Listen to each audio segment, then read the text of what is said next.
এত মসজিদ, এত মাদ্রাসা, এত আলেম ওলামা, এত ওয়াজ মাহফিল যেই বাংলাদেশে, সেই বাংলাদেশে ইসলামের পক্ষে দাবি নিয়ে রাজপথে নামলে পুলিশ কেমন করে বুকে গুলি চালায়? এই 3 লক্ষ মসজিদ থেকে কি লাভ? 6 লাখ মাদ্রাসা থেকে কি লাভ? কারো করুণার পাত্র হতে চাই না। আমরা এই বাংলাদেশকে পরিচালনার দায়িত্ব নিতে চাই। মাসলাক যার যার, দ্বীন ইসলাম সবার, এই সূত্র ঐক্যবদ্ধ হয়ে বাংলাদেশে ইসলামের সুমহান স্বার্থ রক্ষায় মুসলমানদের দাবিগুলো 50 বছর হয় এই দেশের কোন সরকার আদায় করে না। সব আমাদের ধোঁকা দিয়েছে। প্রত্যেক সরকার ক্ষমতায় যে ইসলামপন্থীদের ধোঁকা দিয়েছে। স্বাধীনতার পরে শত শত মুসলমান রক্ত দিয়েছে বাংলাদেশে। কেন দিয়েছে? নাস্তিক বিরোধী আন্দোলনে, ব্লগার বিরোধী আন্দোলনে, 5ই মেতে অসংখ্য মাদ্রাসার যুবক শাপলা চত্বরে রক্ত দিয়েছে। নাস্তিকদের ফাঁসির দাবিতে আজ পর্যন্ত ব্লাসফেমি আইন বাংলাদেশে করা হয় নাই কেন? কাদিয়ানীদেরকে অমুসলিম ঘোষণার দাবিতে 70 বছর যাবত আন্দোলন চলছে বাংলাদেশে। যতগুলো সরকার এসেছে আমাদেরকে ধোঁকা দিয়েছে। কোন সরকারের কাছে ভিক্ষা চাই না। আমরাই সংসদে যাব। আমাদের সবগুলো দাবি রক্তের ফোঁটা দিয়ে লিখে লিখে আদায় করে নিব।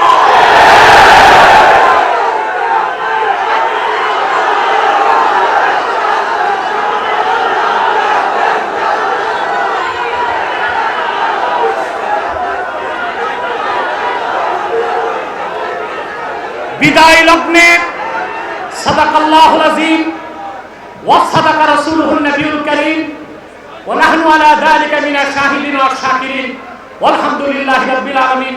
সময় আছে আমার, দাঁড়ায় না, ধৈর্য ধরো।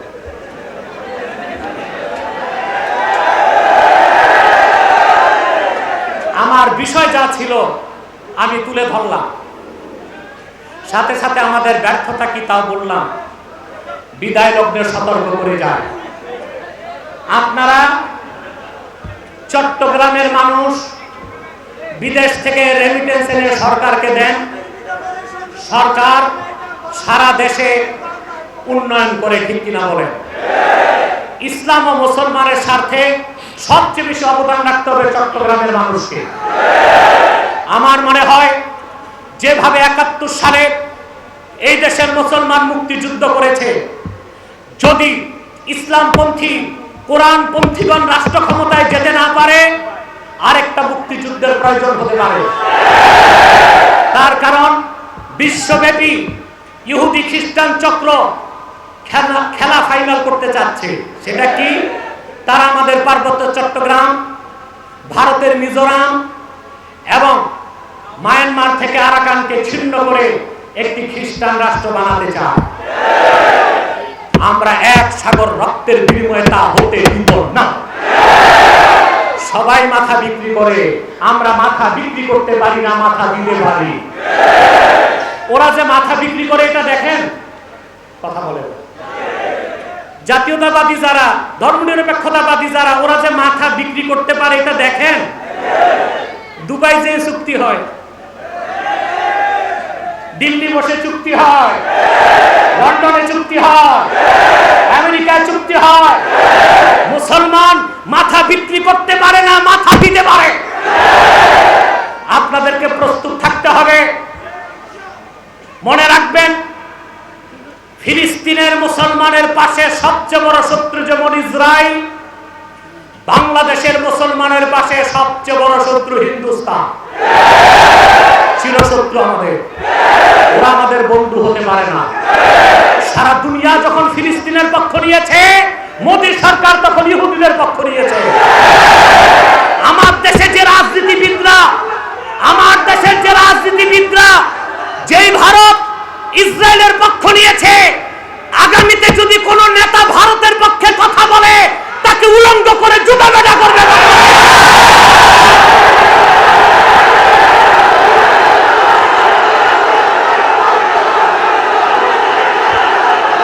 বসুন,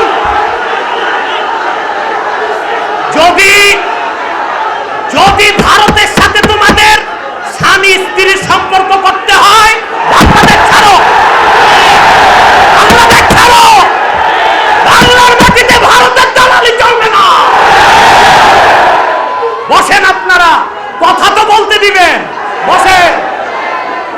সম্মানিত সুধী, বাংলাদেশের আলো বাতাস গ্রহণ করে বাংলাদেশের মানুষের ট্যাক্স ও ভ্যাটের পয়সায় মন্ত্রী হোক, এমপি হোক, নেতা হোক, ভারতের দালালি করলে তাকে জাতীয়ভাবে বয়কট করতে হবে।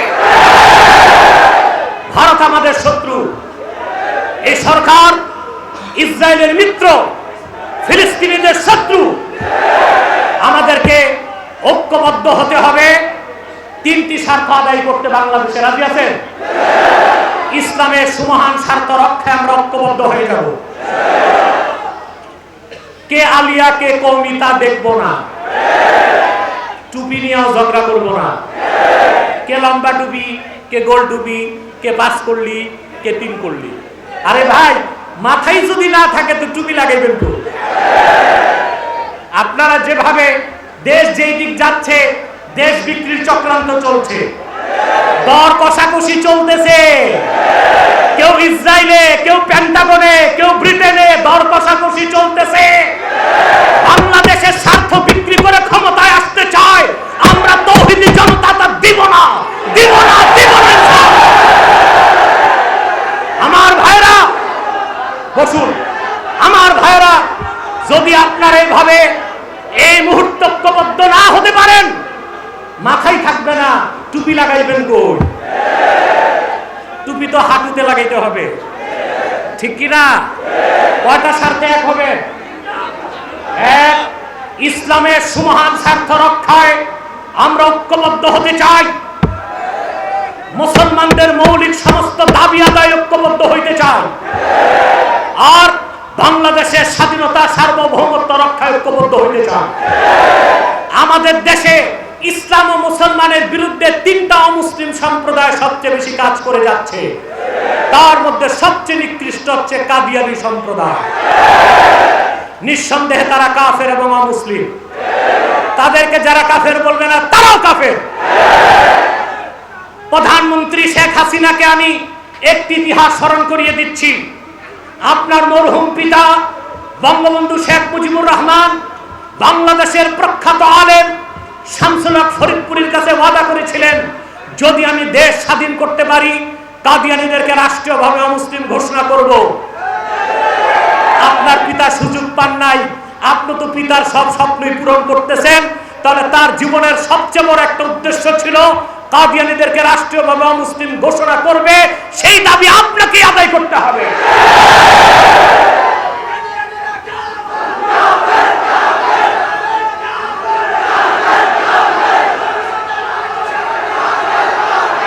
সম্মানিত সুধী, তারা কাফের এবং অমুসলিম। তাদেরকে যারা কাফের বলবে না, তারাও কাফের। কারণ তারা আল্লাহর আখিরি নবী মুহাম্মদ সাল্লাল্লাহু আলাইহি ওয়াসাল্লামকে আল্লাহর শেষ নবী হিসেবে বিশ্বাস করে না। নাউজুবিল্লাহ বলবেন না। তারা মনে করে 1857 সালে কোরআন শরীফ বাজেয়াপ্ত হয়ে গেছে।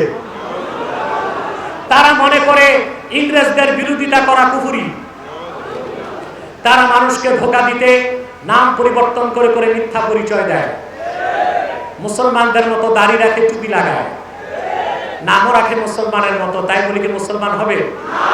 আরে ভাই, দাড়ি রাখলে কেউ মুসলমান হইলে রবি ঠাকুরের চেয়ে বড় মুসলমান কে হইত?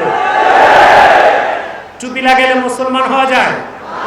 দিল্লি পার্লামেন্টে দেখবেন হিন্দু এমপিরা টুপি লাগায় লম্বা, কারণ ওরা মহাত্মা গান্ধীর অনুসারী। ওরা কি মুসলিম হয়ে গেছে? নাম রাখলে মুসলমান হওয়া যায়? হওয়া যায়? জোরে বলেন। আমার ভাইরা, এক শয়তান বোতলে পেশাব করে উপরে নাম লেখছে শরবত। ওটা কি শরবত হবে? যত কাদিয়ানি ছিল আছে থাকবে বাংলাদেশে, যেই নামেই থাক, আব্দুল্লাহ ওয়াল, আব্দুল সামাদ, মুবাশশির আলী, কবির চৌধুরী, শাহরিয়ার কবির আর নিঝুম মজুমদার, এসব নাম রাখার দ্বারা তারা মুসলমান হতে পারে না। আমার ভাইরা, আমার বন্ধুরা, আমার আল্লাহ অনুর নবীজি আমার মুহাম্মদ সাল্লাল্লাহু আলাইহি ওয়াসাল্লামের ইসলাম ও কোরআনের হাজার হাজার হাজার বছর পরে বর্তমান ভারতের কুখ্যাত পাঞ্জাবের কুখ্যাত গুরুদাসপুরের কুখ্যাত কাদিয়ানে ইংরেজ আমলে এক শয়তান নিজকে নবী দাবি করছে। চিল্লায় বলেন নাউজুবিল্লাহ। শয়তানটার নাম রেখেছিল তার বাপ মির্জা গোলাম আহমদ কাদিয়ানি। সাবধান, তাকে গোলাম আহমদ বলা যাবে না, কারণ গোলাম আহমদ অর্থ আহমদ এর গোলাম। কোন কাফের কোনদিনও গোলাম আহমদ এর গোলাম হতে পারে না। আর কাদিয়ানের কাজ্জাব ছিল শেষ দরজার কুখ্যাত কাফের, ইংরেজদের পা চাটা গোলাম। সে গোলাম আহমদ এর গোলাম ছিল না, সে ছিল কুখ্যাত শয়তানের কুখ্যাত গোলাম। কাদিয়ানের কাজ্জাব, মিথ্যা নবুয়তের দাবিদার, ইংরেজদের পা চাটা গোলাম মির্জা গোলাম শয়তান কাদিয়ানির উপর গজব এসেছে 1908 সালে। যখন গজব এসেছে, কাদিয়ানের কাজ্জাব, মিথ্যা নবুয়তের দাবিদার মির্জা গোলাম শয়তান কাদিয়ানি 1908 সালে ধ্বংস হয়ে কুখ্যাত জাহান্নামের কুখ্যাত কুকুরে পরিণত হয়েছে। তার অনুসারীরাও ধ্বংস হয়েছে। বর্তমানে কিছু কাদিয়ানি বাংলাদেশে আছে যারা ইসলাম ও মুসলমানের বিপক্ষে চক্রান্ত করে যাচ্ছে। বাংলাদেশে যতগুলো দাড়িওয়ালা টুপিওয়ালাকে ফাঁসি দেওয়া হয়েছে, যেই বিচারপতি রায় দিয়েছিল সেই শামসুদ্দিন এক কুখ্যাত কাদিয়ানি কাফের। বাংলাদেশে শিক্ষা কমিশন করে বিবর্তনবাদ বা বানর তত্ত্বকে ঢুকিয়েছে শিক্ষা ব্যবস্থায়। যে লোকটি কবির চৌধুরী শিক্ষা কমিশনের চেয়ারম্যান ছিল, সেও ছিল কাদিয়ানি। তার মানে কাদিয়ানিরাই ইসলাম ও মুসলমানের সবচেয়ে বড় শত্রু, বাংলাদেশের স্বাধীনতার শত্রু। নাম পরিবর্তন করে করে তারা মিথ্যা পরিচয় দেয়। কখনো নিজেদের পরিচয় দেয় আহমদী জামাত, কখনো বলে আহমদিয়া জামাত, কখনো বলে আহমদী সম্প্রদায়, কখনো বলে আহমদিয়া সম্প্রদায়, কখনো বলে আহমদী মুসলিম জামাত, কখনো বলে আহমদিয়া মুসলিম জামাত। সাবধান, যত কাদিয়ানি ছিল আছে থাকবে, তারা কেউ আহমদী জামাত নয়, আহমদিয়া জামাত নয়, আহমদী সম্প্রদায় নয়, আহমদিয়া সম্প্রদায় নয়, আহমদী মুসলিম জামাত নয়, আহমদিয়া মুসলিম জামাত নয়, তারা শয়তানি জামাত, কুখ্যাত জাহান্নামের কুখ্যাত কুকুরের দল। আমাদের সকল দলের একটাই দাবি, অনতি বিলম্বে স্বাধীন বাংলায় শয়তান কাদিয়ানীদেরকে রাষ্ট্রীয়ভাবে অমুসলিম ঘোষণা করতেই হবে, করতেই হবে, করতেই হবে। এই দাবি আদায়ে যদি পাকিস্তানের মতো বাংলাদেশেও 10,000 মানুষকে রক্ত দিতে হয়, রক্ত দেওয়ার জন্য কারা কারা প্রস্তুত আছে?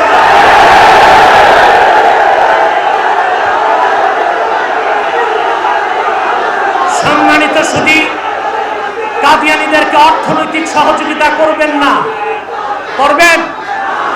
প্রাণ, সিজান, আরএফএল, প্রথম আলো, ডেইলি স্টার, কালের কণ্ঠ, এগুলো তাদের। এগুলো ধরবেন না, কিনবেন না, বেচবেন না, নৈতিক দায়িত্ব হিসেবে মনে থাকবে। আপনাদের দক্ষিণ চট্টগ্রামে আরেকটা মুসলিম সম্প্রদায় কাজ করছে, এটা হচ্ছে ঈসাই তরিকা, খ্রিস্টান ধর্ম প্রচার করছে। আপনাদের দুলা হাজরাতে তাদের বহুত বড় ক্যাম্প, তারা মানুষকে খ্রিস্টান বানাচ্ছে। তাদের মাস্টার প্ল্যান হচ্ছে 2050 সালের মধ্যে পার্বত্য চট্টগ্রামকে আলাদা করে একটা খ্রিস্টান রাষ্ট্র বানাবে। এই বিষয়ে আপনারা সজাগ সতর্ক থাকতে হবে। আরেকটি ফেরকা বাংলাদেশে মাথাচাড়া দিয়েছে, এটার নাম হিজবুত তাওহীদ। আসলে হিজবুত তাওহীদ না, এটা হিজবুত শয়তান। এদের মূল কাজ হচ্ছে জনগণকে আলেমদের থেকে সরায় দেওয়া। তো যেই ভেড়ার পালের রাখাল নাই, ওই ভেড়া যাবে বাঘের পেটে। যে কওমের নেতৃত্বে আলেম নাই, আলেম যাবে কাফেরের খপ্পরে, জনগণ যাবে কাফেরের খপ্পরে। ঠিক কিনা বলেন? বিদায় লগ্নে মুসলমান, কান্দিয়ারি হুঁশিয়ারি উচ্চারণ করে বিদায় নিচ্ছি। আমাদেরকে ইসলামের সুমহান স্বার্থ রক্ষায়, মুসলমানদের মৌলিক সমস্ত দাবি আদায়ে আর বাংলাদেশের স্বাধীনতা সার্বভৌমত্ব রক্ষায় ঐক্যবদ্ধ আন্দোলন গড়ে তুলতে হবে।